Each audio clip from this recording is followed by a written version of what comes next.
विवाह का गाना गाने जा रही हूँ, आप लोग सुनिएगा। अगर आप लोग को अच्छा लगे तो लाइक सब्सक्राइब और शेयर जरूर करिएगा।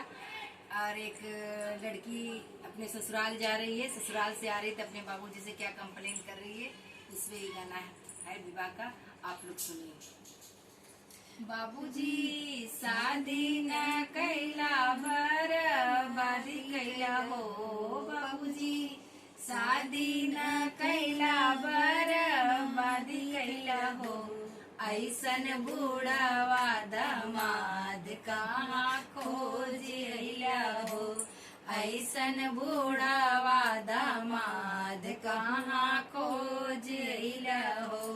बाबूजी सखियां पूछेली बुढ़वा का लागेला, बाबूजी सखियां पूछेली बुढ़वा का लागेला, वो तो देखे में जैसे हमार बाबा लागेला, वो तो देखे में जैसे हमार बाबा लागेला। बाबूजी शादी न कैला बर्बादी कैला हो, बाबूजी शादी न कैला बर्बादी कैला हो, ऐसन बूढ़ावा दामाद कहाँ खोज अइला हो, ऐसन बूढ़ावा दामाद कहाँ खोज अइला हो।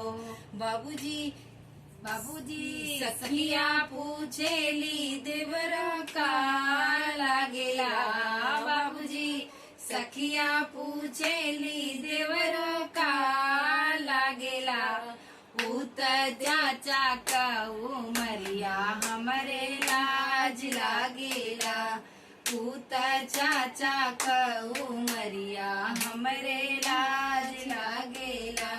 बाबूजी शादी न कैला बर्बादी कैला हो, बाबूजी शादी न कैला बर्बादी कैला हो, ऐसन बूढ़ावा दामाद कहाँ खोज अइला हो, ऐसन बूढ़ावा दामाद कहाँ खोज अइला हो।